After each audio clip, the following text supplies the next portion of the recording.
9절까지 말씀인데요. 창세기 22장 1절로 9절 말씀인데 낭독은 1절과 2절만 제가 읽겠습니다. 창세기 22장 1절과 2절. 그 일 후에 하나님이 아브라함을 시험하시려고 그를 부르시되 아브라함아 하시니 그가 이르되 내가 여기 있나이다. 여호와께서 이르시되 내 아들 내 사랑하는 독자 이삭을 데리고 모리아 땅으로 가서 내가 내게 일러준 한 산 거기서 그를 번제로 드리라. 아멘. 자, 우리 오늘 이렇게 인사할까요? 순종할 때 보이는 은혜가 있습니다. 순종할 때 보이는 은혜가 있습니다. 네, 한 번 더 인사합니다. 날마다 믿음으로 순종의 삶을 살아갑시다. 날마다 믿음으로 순종의 삶을 살아갑시다. 네, 감사합니다. 자, 오늘하고 다음 주는 좀 편안하게 말씀을 전하겠습니다. 네. 아브라함이 그의 독자 이삭을 번제로 바치는 사건, 창세기 22장. 너무나 유명한 성경의 이야기죠. 우리가 어렸을 때부터 많은 설교를 들어왔던 본문이기도 하고, 아브라함의 삶은 그의 평생의 모든 순간이 끊임없는 믿음의 도전이었습니다. 끊임없는 믿음의 도전이었다. 무슨 말이냐면 하나님은 끊임없이 아브라함의 삶의 모든 순간마다 그를 믿음과 불신의 이 두 양자에 직면하게 인도하셨다는 거죠. 다른 표현으로 하자면 하나님은 아브라함의 삶을 이끌면서 끊임없이 그로 하여금 하나님 중심적인 선택을 할 것이냐, 나 중심적인 선택을 할 것이냐, 하나님 우선적인 선택을 할 것이냐, 나 우선적인 선택을 할 것이냐, 바로 이 양자에 직면하게 하셨고 그로 하여금 어느 한쪽을 선택하고 결단하게 인도하셨다는 거예요. 그러니까 아브라함의 모든 삶은 믿음의 도전이었다. 혹은 믿음의 시험이었다라고 할 수 있는 것이죠. 아브라함은 믿음의 조상입니다.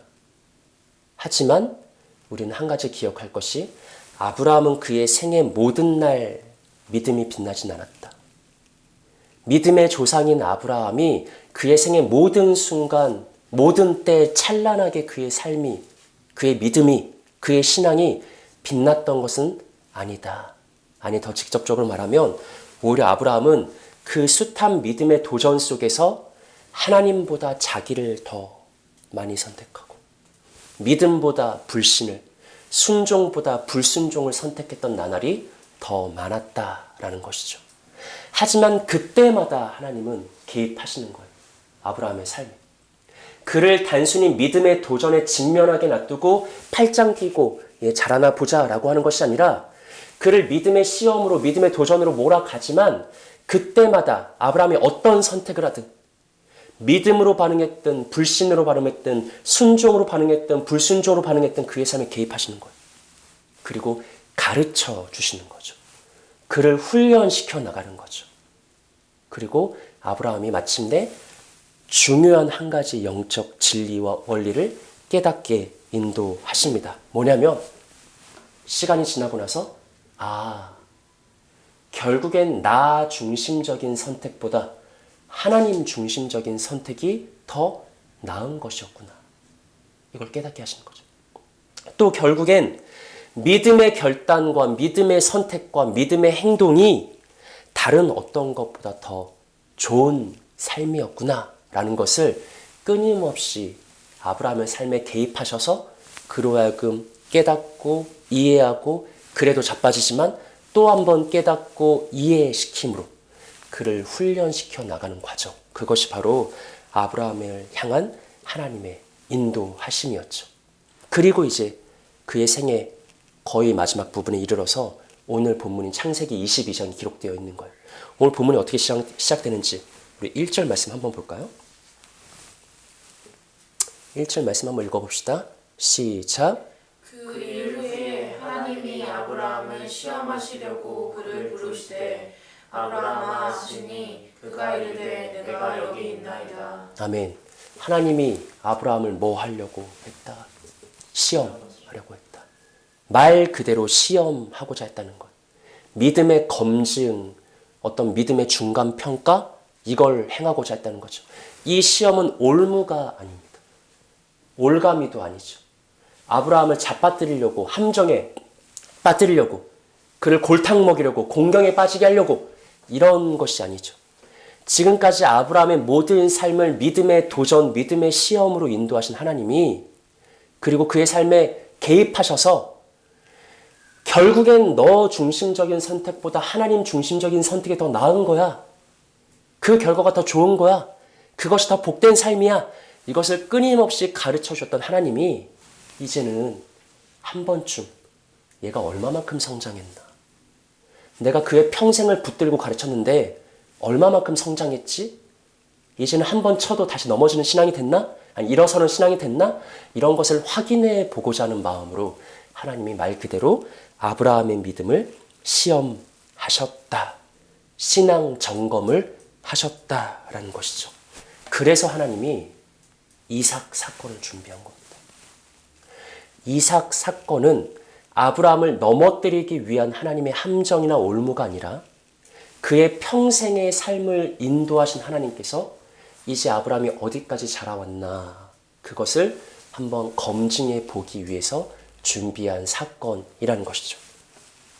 하지만 이렇게 제가 논리적으로 설명을 해도 실상 창세기 22장은 우리의 정서와 반대되는 장이죠. 아무리 하나님이 이런 목적으로 이삭을 번제로 바치라고 했어 라고 우리가 아무리 이성적으로 논리적으로 설명을 해도 창세기 22장은 근원적인 우리의 거부감을 일으키는 장이죠.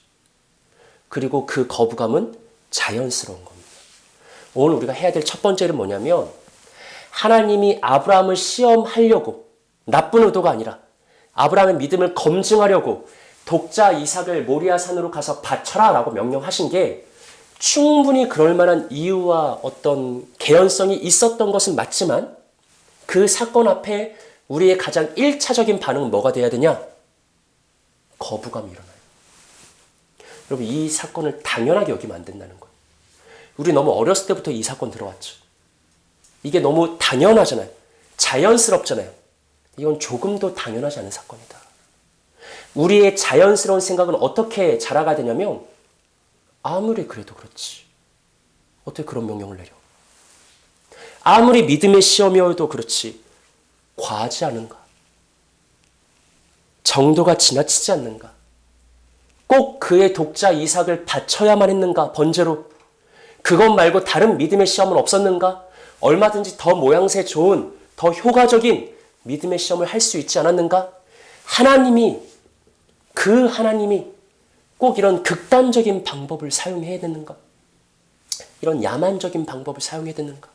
이런 비정상적인 방법을 사용해야 되는가? 어떻게 사랑하는 부모에게 그의 독자를 번제로 바치라고 명령할 수 있단 말인가? 도무지 이해가 되지 않고 용납이 되지 않고 납득이 되지 않는다. 그러면 사랑하는 독자를 바치지 않으면 믿음이 없는 건가? 이 기준을 오늘날 교회 신자들에게 적용할 수 있단 말인가? 이런 의구심들.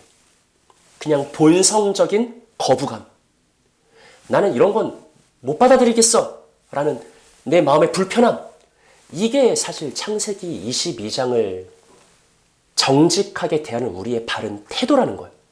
그리고 제가 말씀드리고 싶은 건 그건 잘못된 게 아니라는 거예요. 오히려 한편으로는 이 창세기 22장의 신비는 그렇게 접근해야 풀린다는 거죠. 우린 어렸을 때부터 너무 학습되어 왔어. 바쳐야지. 하나님이 명령하셨는데 믿음의 조상 아브라함인데 그럼 독자 이삭 바쳐야지.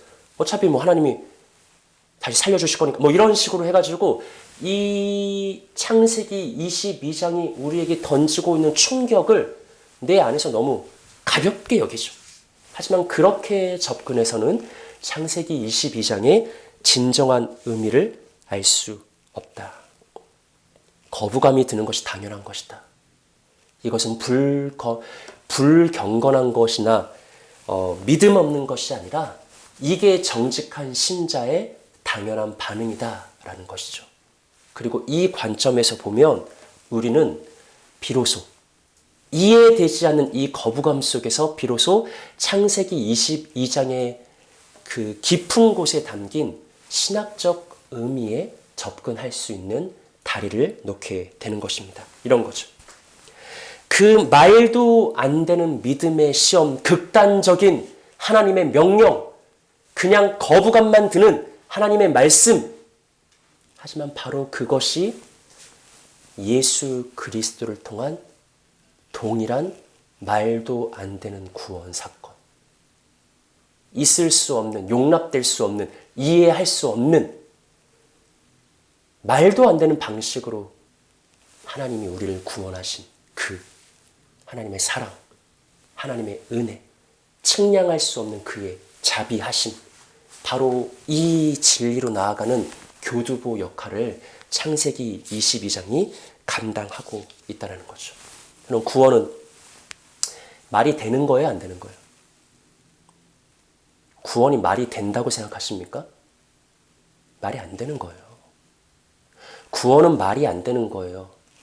하나님 자신이신 복되신 성삼위 하나님, 성부 하나님과 성자 하나님과 성령 하나님, 하나님 그 자신인 성자를, 하나님의 아들 독생자인 예수를 인간이 되게 하셨다라는 것 자체가 말이 안 되는데, 그 인간이 되신 예수로 하여금 우리들의 죄, 그 예수 자신의 죄가 아니라 우리들의 죄를 대신해서 대속이라는 방식으로 속죄를 하게 하셨다. 이게 오늘 창세기 22장과 정확하게 이미지가 겹치는 거죠. 하나님이 뜬금없이 아브라함에게 너의 독자를 번제로 바치라라고 명령하셨을 때 우리의 자연스러운 반응은 말이 되는 소리를 하세요, 이거잖아요. 하나님이 동일한 방법으로 나를 구원했다고. 그 방법으로. 말이 안 되는 방법으로. 정상적이지 않은 방법으로. 누구도 행할 수 없는 극단적인 방법으로. 창세기 22장에는 이렇게 깊은 신학적인 의미가 담겨 있는 것이죠. 로마서 3장 25절에서 바울이 예수님의 죽음을 어떻게 표현했는지 알 수 있는데 우리 한번 읽어봅시다. 시작. 이 예수를 하나님이 그의 피로써 믿음으로 말미암는 화목제물로 세우셨으니 이는 하나님께서 길이 참으시는 중에 전에 지은 죄를 간과하심으로 자기의 의로우심을 나타내려 하심이니. 아멘. 이 예수를 하나님이 그의 피로써 믿음으로 말미암는 뭘로 삼으셨다? 화목제물. 예수는 제물로 바쳐진 거죠. 이삭이 번제로 바쳐진 것처럼 예수님도 제물로 바치신 거죠. 누가 예수를 화목제물 삼은 거예요? 다른 누가 더 큰 힘과 권력으로 예수를 빼앗아서 그를 바친 게 아니라 그의 아버지신 하나님이 그의 유일한 독생자 예수를 화목제물로 바쳤다. 아브라함이 100세가 되어 낳은 그의 유일한 독생자 이삭을 번제로 바쳤던 것처럼 하나님 역시 그의 유일한 독생자 예수를 화목제물로, 속죄제물로 우리에게 내어주었다. 극단적인 구원의 방법을 선택하셨다.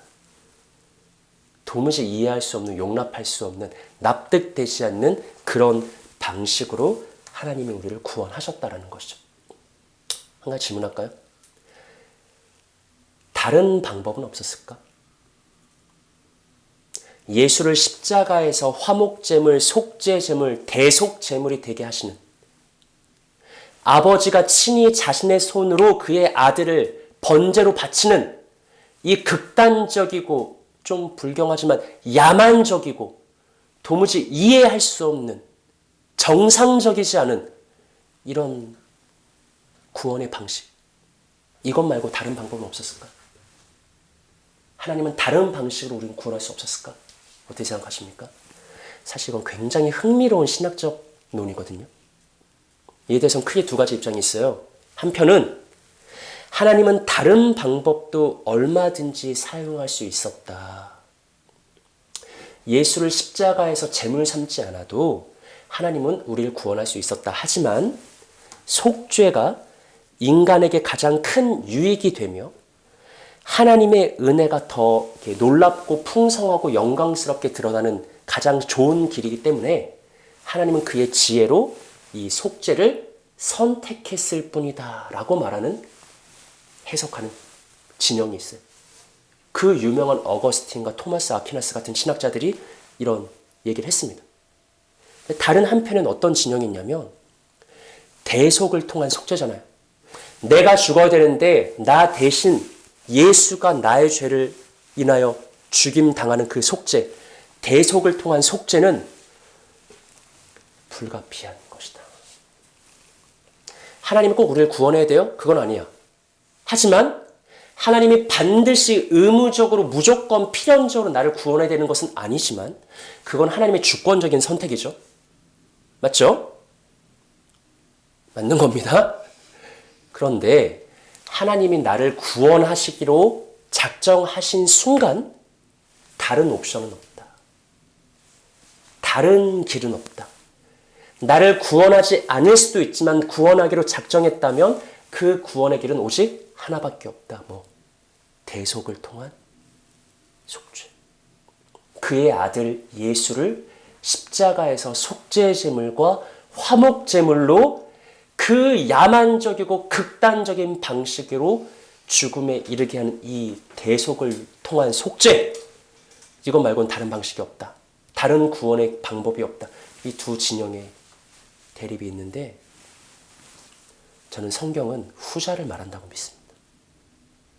다른 방법은 없는 거예요.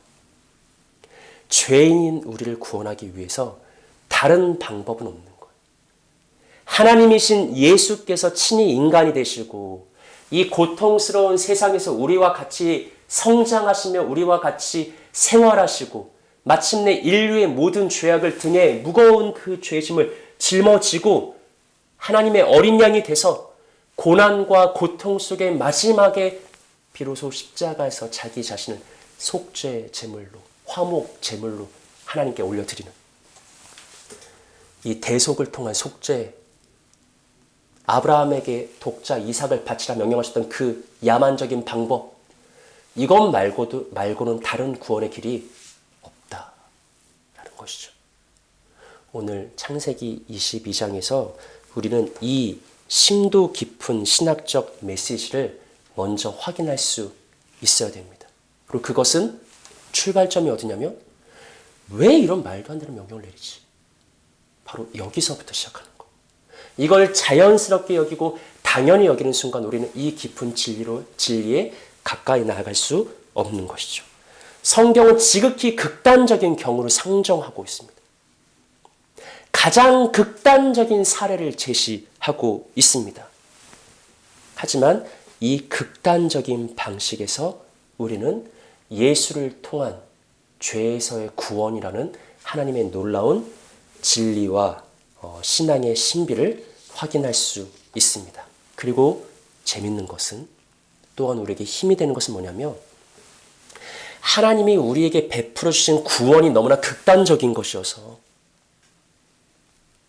그래서 우리에게는 다음과 같은 극단적인 어떤 믿음, 어떤 극단적인 소망, 혹은 극단적인 배짱이 가능하다.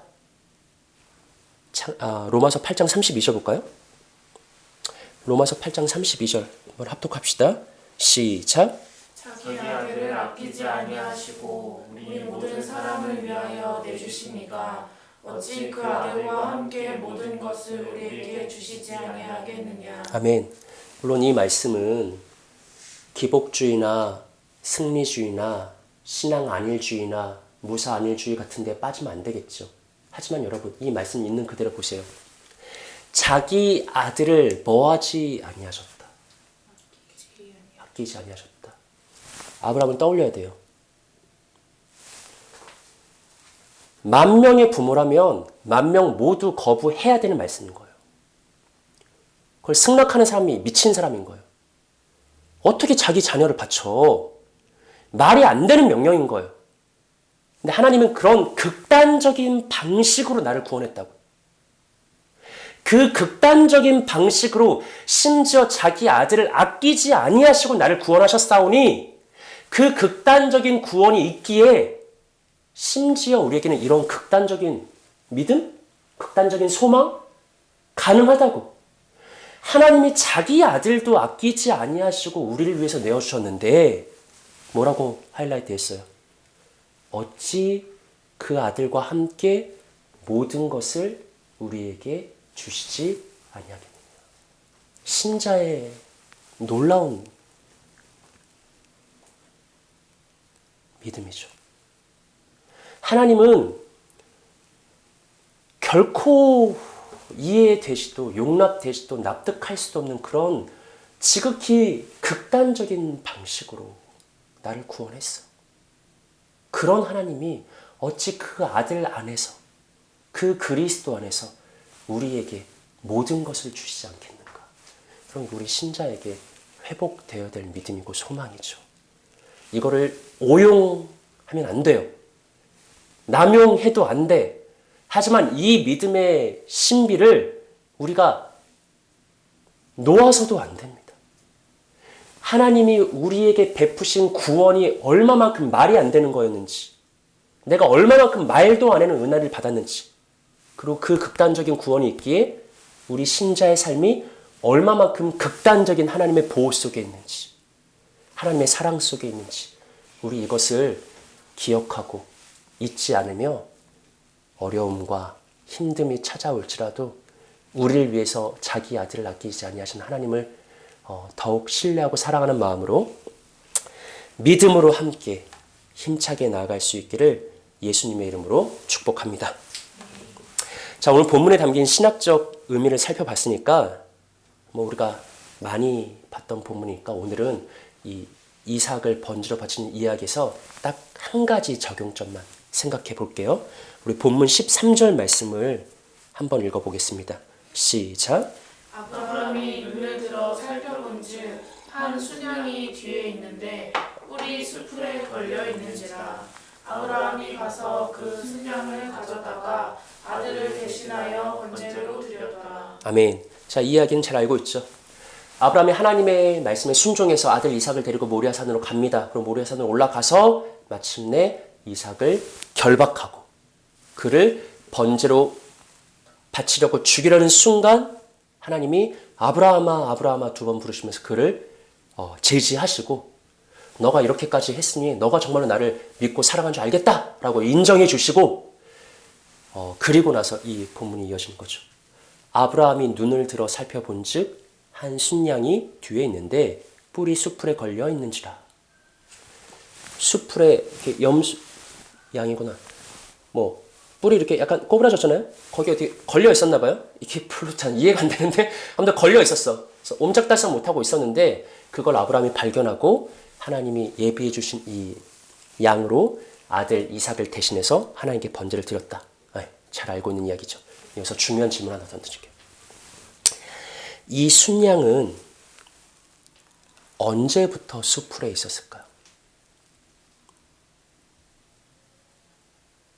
되게 중요한 질문이에요. 언제부터 있었을까요? 객관식 가야 됩니까? 아브라함이 이삭을 죽이려고 하는 순간 갑자기 하늘에서 똑 떨어졌다. 땅에서 솟아올랐다. 어떻게 생각하세요? 처음부터 있었죠. 정확히 언제라고 말을 못하겠어.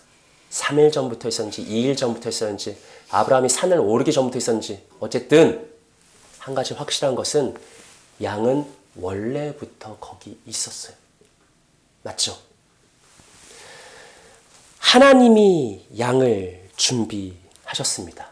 그래서 아브라함은 그 하나님의 준비하심을 기념하면서 다음같이 선언했죠. 창세기 22장 14절 아브라함이 그 땅 이름을 여호와 이레라 하였으므로 오늘날까지 사람들이 이르기를 여호와의 산에서 뭐 되리라? 준비되리라. 하나님께서 미리 준비하셨다. 내 아들을 대신할 순양을 미리 예비하셨다. 여호와 이레라고 선언하고 아브라함이 찬양한 거죠.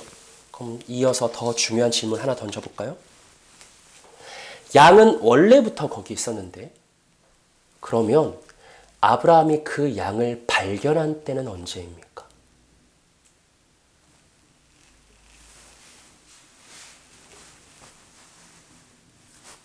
올라가다 힐끔 봤어?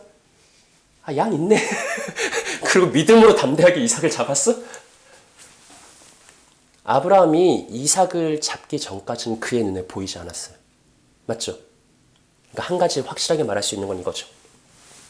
순양은 처음부터 거기 있었는데 어떤 이유에선가 아브라함의 눈에는 감춰져 있었다는 거예요. 그렇죠? 그러면 또 한 번 질문할까요?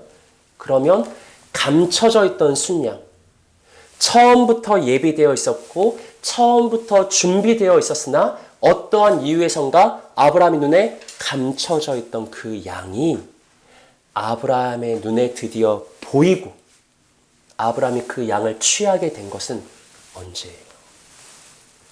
아주 단순한 오늘 말씀의 적용점이에요. 언제예요? 순종할 때. 오늘 이 한 가지 메시지를 적용하고 싶은 거예요. 우리 삶에. 순종할 때. 아브라함이 만난 하나님은 어떤 하나님이에요? 여호와 이레. 예비하시는 분. 준비하시는 분. 하나님 내가 길을 걸어가면 허겁지겁 그때서야 이것을 주시고 저것을 이런 게 아니라 하나님은 전지전능하신 분. 나의 모든 삶에 이미 그의 계획이 세워져 있고 그의 선하심을 따라서 하나님의 복과 은혜와 자비와 긍휼이 예비되어 있다. 준비되어 있다. 맞습니까? 아니에요? 하나님은 우리를 십자가의 길로 몰아넣으셔야 되니까 고통과 고난과 아픔과 슬픔만 막 잔뜩 예배나? 아니죠. 하나님은 우리의 삶을 위한 하나님만의 선물과 복과 은혜를 예비하시는 분이에요. 이걸 놓치면 안 됩니다. 너무 높은 신앙으로 가면 안 돼요. 하나님은 복과 은혜와 긍휼과 자비를 예비하시는데 사실 이것은 어떠한 이유에선가 우리의 눈에는 감춰져 있다고요. 내가 순종하면 그때 생기는 게 아니라고요.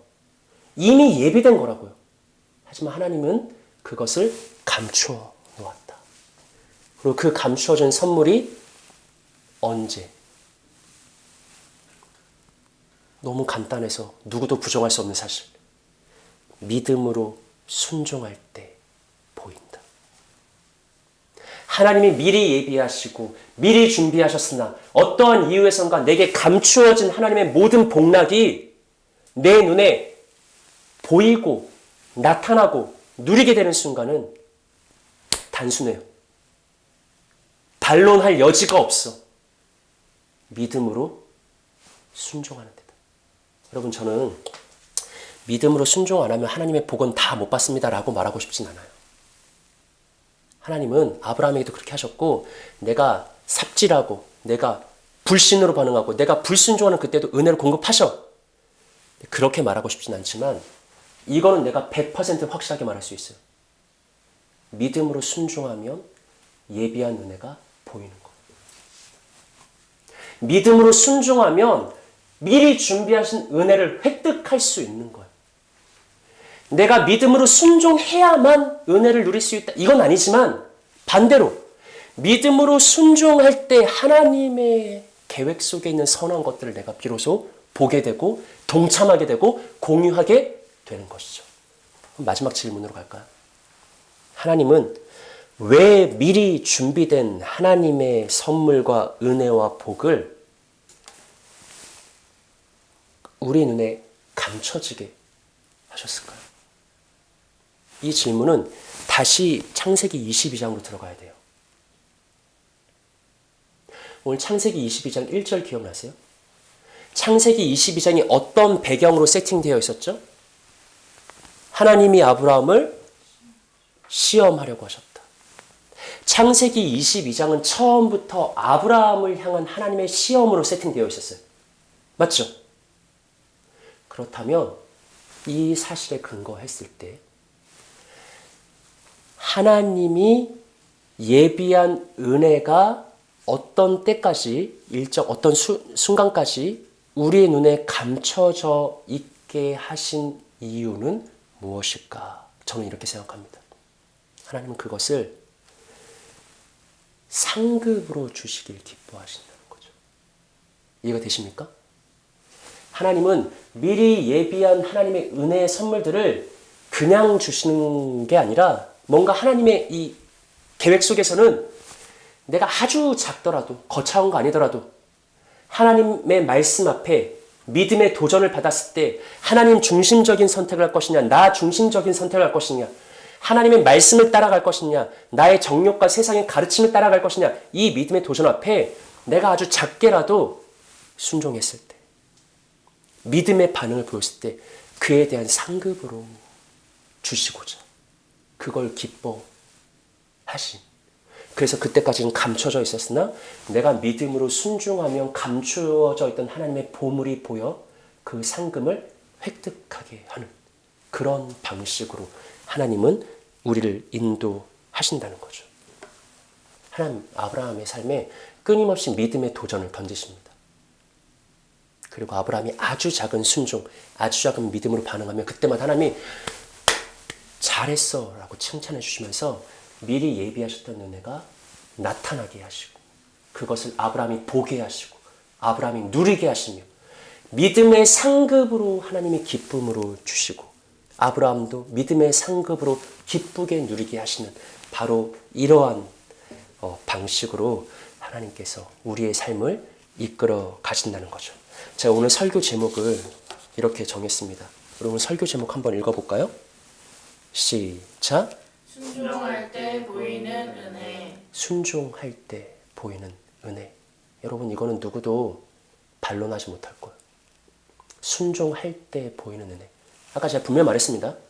순종 안 하면 은혜를 못 누리냐 그런 거 아니에요. 하지만 100% 확실하게 말할 수 있는 것은 우리가 순종할 때 보이는 은혜가 있다. 하나님 여호와 이레 하나님이시라. 우리의 모든 삶 속에 미리 예비하시고 준비하신 그의 복락과 은혜의 선물들이 가득한데 내가 믿음으로 순종하는 순간 그것을 보게 되고 믿음으로 순종하는 순간 그것을 누리게 되고 믿음으로 순종하는 순간 그것을 획득하게 된다라는 사실이죠. 말씀 마무리하겠습니다. 하나님은 말도 안 되는 방식으로 우리를 구원하신 거예요. 이거 잊으시면 안 돼요. 가장 극단적인 방식으로 우리를 구원하신 거예요. 그래서 우리에게는 어떤 순간에는 이런 극단적인 믿음이 가능하죠. 그렇게 말도 안 되는 방식으로 하나님 나를 구원하셨는데 그의 아들도 아끼지 아니하시고 나를 구원해 주셨는데 나에게 그 아들과 함께 모든 것을 주시지 않겠느냐? 내 삶에 하나님이 너는 끝까지 십자가의 길을 가야 돼. 그래서 막 고통과 고난과 아픔과 더 큰 고통과 슬픔과 이런 것만 아니라는 거예요. 하나님은 그의 아들과 함께 우리의 삶에 복과 은혜와 선물을 잔뜩 예배해 놓으셨다고요. 다만 우리가 한 가지 잊지 말아야 될 것은 그 예배하신 은혜가 우리에게 보이는 순간 내가 믿음으로 순종할 때이다. 사랑하는 여러분들, 믿음으로 순종하셔서 하나님께서 여러분을 위해서 예비하신 모든 은혜의 복락을 발견하고 그 밭에 감추어진 보화를 캐내어서 그것을 누리시고 그 기쁨을 다른 이들에게 전하며 날마다 하나님의 영광과 영감이 넘치는 그런 신자의 복된 삶을 살아가시기를 예수님의 이름으로 축복합니다. 아멘. 우리 함께 찬양하고